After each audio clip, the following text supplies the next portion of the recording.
Morning. நம்ம last video ல transition elements and inner transition elements அப்படிங்கற யூனிட் நம்பர் 4 ஸ்டார்ட் பண்ணி அதுல இன்ட்ரோடக்ஷன் முடிச்சோம். நம்ம அதுல என்ன பார்த்தோம் அப்படினு கேட்டோம்னா முதல்ல வந்து we study about transition elements. The transition elements அப்படிங்கிறதுக்கு இன்னொரு name D block elements. Why they are called D block elements and how they become transition elements idella explain pannum. So the elements are the periodic table la, so you have to refer the scientific data book, there is Clark's tables. Even in the public examination you are permitted to use, adala adha handle panna therinjikonga, idhila irundhu questions varum. So idan the group number 3 to 12 idhila irundha D block. We know electrons alla idhila continuous D1 D2 D3 D10 வரைக்கும் 1 by 1 fill up ஆகும் அப்படினு சொல்லி பார்த்தா. அதனால D block properties எப்படி இருக்குன்னா இந்த side இருக்க S block elements உடைய strongly electropositive metals க்கும் இந்த சைடு இருக்க strongly electronegative non metals க்கும் transitionally again I repeat transitionally இதோட properties இருக்கனால இது பேரு transition elements அப்படினு சொல்றோம். அப்புறம் இதுல வந்து we have the fourth periodல தான் இது ஸ்டார்ட் ஆகுது. Atomic number 21 because this is 3D series. Yeah, the electrons are successfully filled in the 3D orbitals. This is second transition series. This is 4D series. 4D electrons fill up on this 5D. This is the remaining the actinium தாண்டி இருக்கிறதெல்லாம் synthetic. இத நம்ம படிக்கவே போறதில்ல. மெயினா இந்த 3 series தான் எடுத்துப்போம். அப்புறம் electronic configuration is very important. Explain பண்ணனும். The electronic configuration vechida நம்ம இதனுடைய every property can be understood. So you should be very familiar with the electronic configuration. இதுவும் you can use Clark's tables. நீ எதையும் memorize பண்ண வேண்டிய அவசியம் இல்லை. அது எப்படி ஸ்டடி பண்ணனும் எப்படி எழுதணும்ன்றது புரிஞ்சிட்டீங்கன்னா போதும். So the electronic configuration base பண்ணி நம்ம இதனுடைய சில properties டிஸ்கஸ் பண்ண போறோம். General trends in the properties அப்படினு நம்ம கொடுக்குறாங்க. இதுல இந்த ப்ராப்பர்ட்டீஸ்ல we are going to study about ஒரு 10 ப்ராப்பர்ட்டீஸ் எடுத்துக்க போறோம். நம்ம அதுல ஒரு 3 ப்ராப்பர்ட்டீஸ் வந்து ஆல்ரெடி நமக்கு இருக்க ட்ரெண்ட் எல்லாம் படிக்க போறோம். இது நம்ம அடிக்கடி எல்லா சாப்டர்லயுமே இன்ஆர்கானிக்ல படிச்சிருக்கோம், பீரியாடிக் ப்ராப்பர்ட்டீஸ்ல படிச்சிருக்கோம். என்னென்ன atomic radius, ionic radius, ionisation energy, இதெல்லாம் நமக்கு தெரியும். குரூப்ல எப்படி சேஞ்ச் ஆகும், பீரியட்ல எப்படி வேரி ஆகும், அந்த ட்ரெண்ட் இதுல இருக்கா பார்க்க போறோம். சோ அந்த பேசிஸ்ல ஃபர்ஸ்ட் ஒரு 3 ப்ராப்பர்ட்டி எடுத்துக்க போறோம். Number 1 metallic character, number 2 atomic ionic radii, number 3 இதுல ionization energy. இது மூணு முடிச்சிட்டு நம்ம இதனுடைய characteristic properties, characteristicனா உங்களுக்கு தெரியும், those properties exclusively possessed by these elements. They are not shown by other block elements. S block ல P block ல இல்லாத சில properties இதுக்கு மட்டும் உரித்தான அதான் characteristic சொல்லுவோம். அதில் ஒரு 7 ப்ராப்பர்ட்டிஸ் நம்ம படிக்க போகிறோம். ஸோ இது ஒரு இம்பார்ட்டன்ட் பார்ட். இதில் எல்லாமே பேஸ்ட் ஆன் எலக்ட்ரானிக் கான்ஃபிகரேஷன். அதனால் அந்த எலக்ட்ரானிக் கான்ஃபிகரேஷனை கொஞ்சம் ரிமைண்ட் பண்ணிக்கிறேன். நான் இதில் அந்த எலக்ட்ரானிக் கான்ஃபிகரேஷன் போன வீடியோவில் சொல்கிறேன். Scandium atomic number 21 first 18 elements argon மாதிரி இருக்கும். அடுத்தது 18 போக அப்புறம் என்ன வரும் அப்படின்னு கேட்டோம்னா 4s2, அதுக்கப்புறம் 21st எலக்ட்ரான் வந்து 3d1. So இது எப்படி இருக்கும் உங்களுக்கு தெரியும். 3d2 4s2 4s2 3d3 இது 4s2 3d4 இருக்கணும். பட் சிமெட்ரிக்காக இது s1 d5 எழுதி போட்டா இது 3d5 4s2. ஸோ இதெல்லாம் உங்களுக்கு தெரியும். 3d6 4s2 3d7 4s2 இதெல்லாமே நீங்க கிளக்ஸ் டேபிள்ஸ் ரெஃபர் பண்ணுங்க, எதையும் மெமரைஸ் பண்ணுங்க. இங்கேயும் சிமெட்ரி ரீசன்காக 4s1 3d10, இது வந்து 3d10 4s2. இதை ஞாபகம் வச்சுக்கணும். இதை பேஸ் பண்ணி தான் எல்லா ப்ராப்பர்ட்டியுமே நம்ம அண்டர்ஸ்டாண்ட் பண்ண முடியும். ஸோ இதில் நம்ம ஃபர்ஸ்ட் என்ன ப்ராப்பர்ட்டி, ஃபர்ஸ்ட் இந்த 3 ஜெனரல் ட்ரெண்டை பற்றி படிக்கும் பொழுது நம்பர் 1 என்ன ப்ராப்பர்ட்டி எடுக்க போகிறோம் அப்படின்னு கேட்டோம்னா மெட்டாலிக் கேரக்டர். ஸோ இதில் மெட்டாலிக் கேரக்டர்னா உங்களுக்கு தெரிஞ்ச விஷயமே தான். என்ன அப்படின்னு கேட்டோம்னா நமக்கு தெரியும் எலிமெண்ட்ஸ் வந்து 2 இம்பார்ட்டன்ட் டைப். ஒன்று மெட்டல், நான் மெட்டல். ஸோ இதெல்லாம் என்ன, all d block elements, transition elements, all are metals. So இது எல்லாமே மெட்டல்ஸ். மெட்டல்ஸ்னாவே உங்களுக்கு தெரியும் எப்படி, they are good conductors of heat and electricity. So இங்கே S block இதுக்கு பேர் alkali metals, alkaline earth metals, S block. இதுவும் metals. So இதெல்லாம் எப்படி good conductors of heat and electricity because metals are electropositive, readily lose electron transfer ஆனால electricity conduction, heat conduction எல்லாம் very easy. அப்புறம் பார்த்தோம்னா இதுவும் metal தான், இதுவும் metal தான், but they have some special characteristics. என்ன அப்படின்னு பார்த்தோம்னா இங்கே பார்த்தோம்னா நம்ம இந்த lithium, sodium, potassium, rubidium, caesium, francium இதெல்லாம் alkali metals. இங்கே வந்து சொன்னோம்னா beryllium, magnesium, calcium, strontium, barium, radium இதெல்லாம் மெட்டல்ஸ் தான், ஹைலி எலக்ட்ரோபாசிட்டிவ். பட் இதோட கம்பேர் பண்ணும்போது இந்த மெட்டல்ஸ் எல்லாம் பார்த்தோம்னா they are very hard, but இதெல்லாம் பார்த்தோம்னா சாஃப்டா, they are very hard. அப்புறம் அந்த malleability கேள்விப்படுற ductility, அதாவது we can make into thin sheets and thin wires. the malleability, ductility அந்த ப்ராப்பர்ட்டி இந்த மெட்டல்ஸ் கிடையாது இதுக்கு. so it is characteristic of a D block metals. அப்புறம் உங்களுக்கு தெரியும் குட் கண்டக்டர்ஸ் போது இருக்கிறதுலயே the best கண்டக்டர் எது தெரியுங்களா? இதுல சொல்ல போனா மொத்தத்திலேயே எது கேட்டோம்னா சில்வர் தான் very good conductor of electricity. So இதெல்லாம் மெட்டாலிக் கேரக்டர்.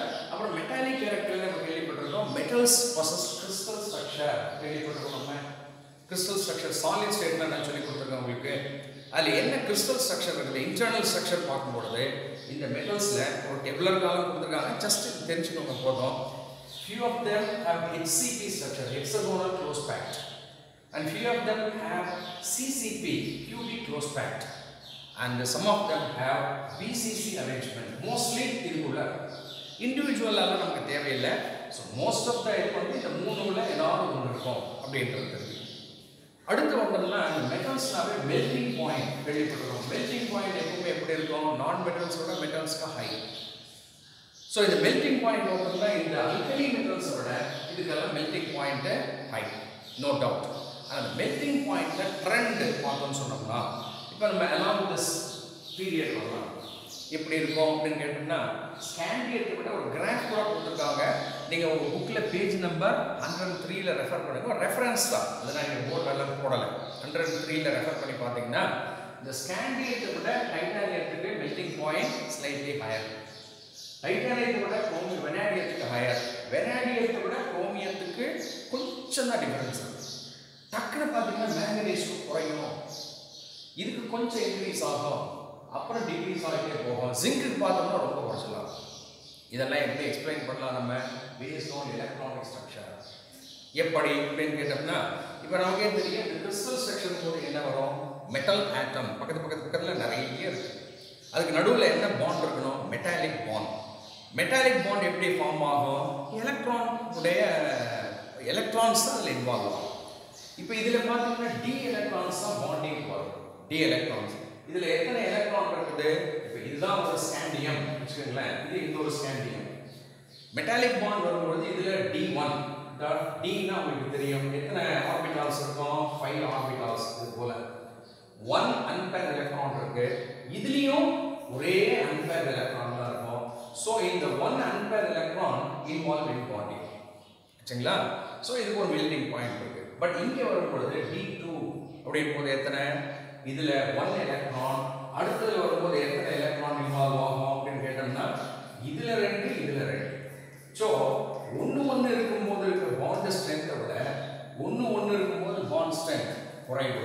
2 இருக்கும்போது 2 பேர் கை கோத்து நின்னாங்கன்னா ஒருத்தர் ஆளுக்கு 2 கை கோத்து நின்னோம்னா பிரிக்கிறது கஷ்டமே. அது மாதிரி இதில் இன்வால்வ் 2 எலக்ட்ரான்ஸ் Dல இன்வால்வ் ஆகும், இதில் டைட்டானியம். அப்போ இதை விட இதில் மெட்டாலிக் பாண்ட் எப்படி இருக்கும், ஸ்ட்ராங்கர். அப்போ மெல்டிங் பாயிண்ட் எப்படி இருக்கும், அதிகம். அடுத்து வந்தோம்னா எத்தனை பாருங்க 3. அப்போ இதில் 1 இதில் 1. ஸோ நேச்சுரலி இங்கிருந்து இதுக்கு வரும்போது மெல்டிங் பாயிண்ட் அதிகம், இங்கிருந்து இது வரும்போது அதிகம். இதில் எப்படி இருக்குன்னா ஆல்மோஸ்ட் கொஞ்சம் தான் டிஃபரன்ஸ் பிகாஸ் இந்த சிமெட்ரினால இருக்கு. பட் இங்கே வரும்பொழுது மெல்டிங் பாயிண்ட்ஸ் 5 போது அதிகமான மெல்டிங் பாயிண்ட் இருக்குமே நினைப்போம் நம்ம. எஸ், நேச்சுரலி எக்ஸ்பெக்ட் பண்ணுவோம். பட் நமக்கு தெரியும் இந்த மாதிரி சிமெட்ரி இருந்ததுன்னா அது எப்படி ஸ்டேபிளாக இருக்கிறது என்ன பண்ணோம், பாண்டிங்க்கு இன்வால்வ் ஆகிறதுக்கு கொஞ்சம் லேசியாக இருக்கும். அன்ஸ்டேபிளாக இருக்கிறது தான் ஸ்டெபிலிட்டிக்காக பாண்டிங்க்கு வரும். இது ஆல்ரெடி ஸ்டேபிள் போது என்ன ஆகும் அப்படின்னு கேட்டோம்னா இது ரொம்ப லேசியாக இருக்கும், அவ்வளோ சீக்கிரம் பாண்டிங் வராது. அதனால் இந்த பாண்டிங் வரும், வராதுன்னு நினச்சிக்காதீங்க, வரும். ஆனால் ஸ்டெபிலிட்டி ரீசன்னால மேங்கனீஸ், டெக்னீஷியம் இதெல்லாம் பார்த்தீங்கன்னா மெல்டிங் பாயிண்ட் சடனாக டிக்ரீஸ் ஆகும். அதுக்கடுத்து போனோம்னா இப்போ இதில் இந்த மாதிரி இருக்கும்போது மெல்டிங் பாயிண்ட் குறைவு. இப்போ அயன் எடுத்தீங்கன்னு வச்சுங்களேன், அதில் எப்படி இருக்கும், இப்படி இருக்கும். அப்போ அதில் எலக்ட்ரான்ஸ் எல்லாம் பாண்டிங் வரும், 4 வரும். அப்போ மேங்கனீஸை விட அதிகம். அடுத்து போனீங்கன்னா இந்த நம்பர் ஆஃப் எலக்ட்ரான்ஸ் குறைஞ்சிட்டே வரதுனால நம்பர் ஆஃப் எலக்ட்ரான்ஸ் இல்லைங்களா, அன்பேர்டு தான் பாண்டிங் வர மறந்துருக்கூடாது. நம்பர் ஆஃப் அன்பேர்டு எலக்ட்ரான்ஸ் என்ன ஆகும், இங்கே வந்து 4 இருக்கும், இங்கே 3, இங்கே 2. அப்போ நம்பர் ஆஃப் அன்பேர்டு எலக்ட்ரான்ஸ் குறையும் போது என்ன ஆகும், பாண்ட் ஸ்ட்ரென்த் டிக்ரீஸ் ஆகும், மெல்டிங் பாயிண்ட் குறையும். ஸோ இதுதான் மெல்டிங் பாயிண்ட் நம்ம சொல்கிறோம். அதில் மெல்டிங் பாயிண்ட் அப்படிங்கிறது அந்த number of electrons involve in the bonding, அதை தான் பார்க்கணும். ஸோ இதுதான் மெல்டிங் பாயிண்ட். இதெல்லாம் மெட்டாலிக் ப்ராப்பர்ட்டிஸோட ரிலேட் ஆனது. இப்போ இந்த மெட்டாலிக் ப்ராப்பர்ட்டிஸ்லேருந்து கொஷின் வருமா அப்படின்னு பார்த்தோம்னா பெருசாக ஒன்றும் இல்லை. பட் இதை ஞாபகப்படுத்துங்க. மெட்டல்ஸ் போது they are hard, good conductors of heat and electricity. Unlike alkali metals, இதுக்கு என்ன டிஃபரன்ஸ் இருக்குது தெரிஞ்சுக்கோங்க. என்ன கிறிஸ்டல் ஸ்ட்ரக்சர் இருக்கு, மெல்டிங் பாயிண்ட் எப்படி இருக்கு. அப்போ ஜென்ரலாக என்ன சொல்றாங்கன்னா மெல்டிங் பாயிண்ட் வந்து கிராஜுவலாக இங்கிருந்து இது வரைக்கும், இங்கிருந்து இது வரைக்கும் இன்க்ரீஸ் ஆகுது, அப்புறம் டிக்ரீஸ், அப்புறம் இன்க்ரீஸ், அப்புறம் டிக்ரீஸ் ஆகிட்டே போகுது. ஜிங்க்கு இருக்கிறதுலையே ரொம்ப குறைவு.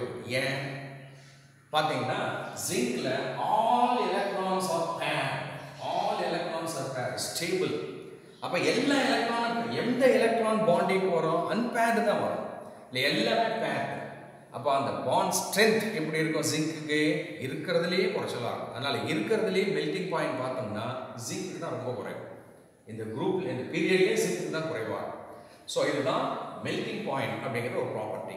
நெக்ஸ்ட் நம்ம மெல்டிங் பாயிண்ட்டுக்கு அடுத்தது we move on to the known property. அடுத்தது எது அப்படின்னு பார்த்தோம்னா இந்த atomic radii and ionic radii. Atomic radii உங்களுக்கு தெரியும், என்ன அட்டாமிக் ரேடியைன்னு சொன்னால் ஆட்டம்னு சொல்லும் பொழுது நியூக்ளியஸ் இருக்கு. இப்போ இந்த இதை எடுத்தீங்கன்னா first shell, second shell, third shell, fourth shell, இத்தனை ஷெல் எலக்ட்ரான்ஸ், ஃபோர்த் ஷெல். ரேடியஸ்னா என்ன மீன் பண்ணுறோம், இந்த நியூக்ளியஸ் உடைய சென்டர் பாயிண்ட் இருக்கும், அவுட்டர் மோஸ்ட் எலக்ட்ரான் இருக்கிற ரீஜன், அவுட்டர் மோஸ்ட் எலக்ட்ரான், இந்த டிஸ்டன்ஸ் தான் அட்டாமிக் ரேடியஸ். அயனிக் ரேடியஸ்னா எலக்ட்ரானை லூஸ் பண்ணா, அந்த 2 எலக்ட்ரான் லூஸ் பண்ணிடுச்சுன்னா ரேடியஸ் குறையும். ஸோ இதான் அட்டாமிக் அயனிக் ரேடியஸ் உங்களுக்கு தெரியும். நம்ம என்ன கேள்விப்பட்டிருக்கோம், 11th படிச்சிருக்கோம் அப்படின்னு கேட்டோம்னா, இப்படி ஒரு பீரியட் வழியாக போகும் பொழுது அட்டாமிக் ரேடியஸ் என்ன ஆகும், along the period atomic radius decreases. இது ரீசன்லாம் உங்களுக்கு தெரியும், ஏன் decreases அப்படின்னா இப்படி வரும் பொழுது நியூக்ளியஸ்ல புரோட்டானுடைய நம்பர் இன்க்ரீஸ் ஆகிட்டே வரும் 1 by 1, எலக்ட்ரான் ஆட் ஆகிட்டே வரும். எலக்ட்ரான் ஆட் ஆகும் பொழுது எங்க ஆட் ஆகுது, சேம் ஷெல், அடுத்தடுத்த ஷெல்ல இங்க அடுத்தடுத்து போச்சுன்னா தான் ரேடியஸ் இன்க்ரீஸ் ஆகும். சேம் ஷெல் எங்க ஆட் ஆகும், தேர்ட்லயே ஆட் ஆகிடும், D1 D2 D3 D5 தேர்ட்லயே ஆட் ஆகும், சேம் ஷெல். அப்போ இந்த நியூக்ளியஸ் அட்ராக்ஷன் என்ன ஆகிட்டே போகும், அந்த ஷெல் மேலே இன்க்ரீஸ் ஆகிட்டே போகும். அந்த ஷெல் மேலே இன்க்ரீஸ் ஆகிட்டே போகும்போது இந்த ஷெல் இஸ் ஃபுல் இன்வர்ட், உள்ளுக்குள்ளே இழுக்கப்படுது. அப்போ உள்ளுக்குள்ளே இழுக்கப்படுறதுனால ரேடியஸ் என்ன டிக்ரீஸ் ஆகும். இது general trend in any period. இங்கேயும் the same trend is follow. எப்படி அப்படின்னு கேட்டோம்னா, ஸ்காண்டியத்தை விட டைட்டானியத்துக்கு ரேடியஸ் ஸ்லைட்லி லெஸ், டைட்டானியத்தை விட வெரானியத்துக்கு அடுத்து குரோமியம் குறைவு. ஸோ ஜென்ரலாக டிக்ரீஸ் ஆகும்.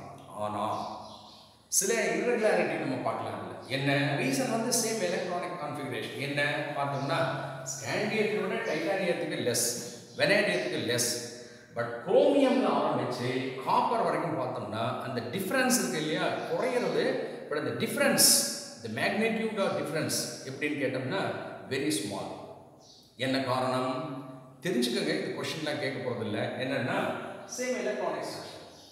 ஒரு விஷயம் பாருங்க, இங்கே நியூக்ளியஸில் புரோட்டான் இதில் 21, இதில் 22, இதில் 23, 24, 25 நம்பர் ஆஃப் புரோட்டான்ஸ் ஆகிட்டே இருக்கும். Number of proton increases by 1, இங்கே electron increases by 1. proton increases by 1, electron increases by 1. But நல்லா புரிஞ்சுக்கோங்க, electron எங்க add ஆகும்னா not in the fourth shell. எங்க add ஆயிருக்கு? third shell இங்க add ஆயிருக்கு.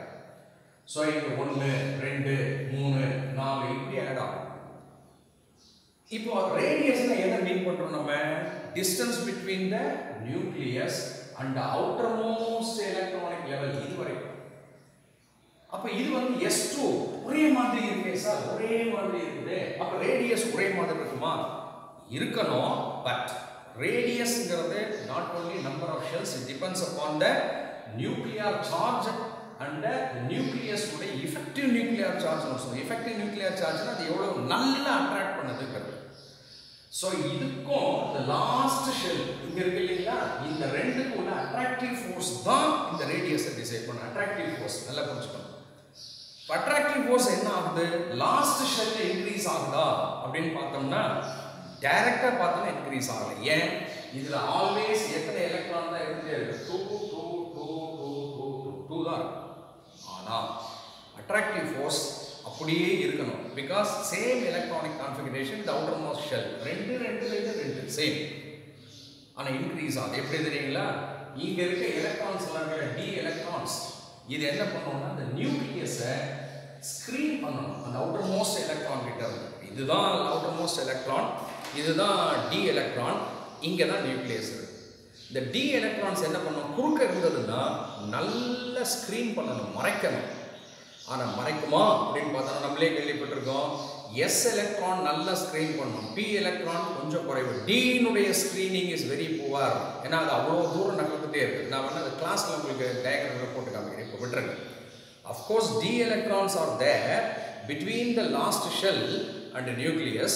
the d electrons have poor shielding effect. நியூக்ளியஸுக்கும் outermost ஷெல்லுக்கு உள்ள அட்ராக்டிவ் ஃபோர்ஸை இது டிக்ரீஸ் பண்ணணும் d ஆர்பிட்டால்ஸ். ஆனால் d எலக்ட்ரான்ஸ் வந்து கண்ணா பின்னான்னு போயிட்டு இருக்கு. அப்போ அந்த நியூக்ளியஸ் இதை நேராக பார்க்குது. இது இப்படியே நின்னா நேராக பார்க்க முடியாது. இது இப்படி போயிட்டு இருக்கு, இப்படி போயிட்டு இருக்கு, இப்படி போயிட்டு இருக்கு, இப்படி போயிட்டு இருக்கு. ஸோ ஷீல்டிங் சரியா இல்லை. அப்போ nucleus attracts the S electron more. Every ஸ்டெப்லையும் நியூக்ளியஸ் ஒரு attraction towards the outermost electron கொஞ்சம் கொஞ்சம் கொஞ்சம் இன்க்ரீஸ் ஆகும். இதில் சேம் எலக்ட்ரான் இருந்தாலும் இந்த எலக்ட்ரான்ஸ் உடைய ஸ்கிரீனிங் குறைவாக இருக்கிறதுனால effective nuclear charge increases. அதனால the outermost shell slightly pulled inward, so radius என்ன ஆகுது? டிக்ரீஸ் ஆகுது. ஒரு டிக்ரீஸ் ஆகுதுன்னா ஏன் சார் நல்ல டிக்ரீஸ் இல்லை, இது வரைக்கும் டிக்ரீஸ், இதுக்கப்புறம் ஆல்மோஸ்ட் சேம் ஆகுது. என்ன காரணம்னா இன்னொரு எஃபெக்டர் அதிலே சேம் ஆக்டிவேட் பண்ணுது. என்னன்னு பார்த்தோம்னா இதுல 2 எலக்ட்ரான் கான்ஸ்டன்டா இருக்கு, 2 எலக்ட்ரான்ஸ். இந்த டி எலக்ட்ரான்ஸ்க்கும் எஸ் எலக்ட்ரான்ஸ்க்கும் நடுவில் ஆல்வேஸ் எலக்ட்ரான் எலக்ட்ரான்னா என்ன இருக்கும்? ரிப்பல்ஷன் இருக்கும்.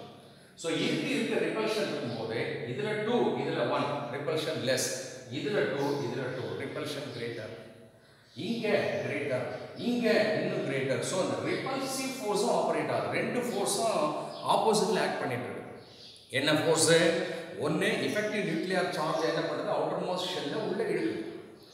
இந்த டி எலக்ட்ரான் இதை ரிப்பல் பண்ணும்போது s orbital, that is fourth shell, வெளியில லேசா எக்ஸ்பேண்ட் ஆகும்.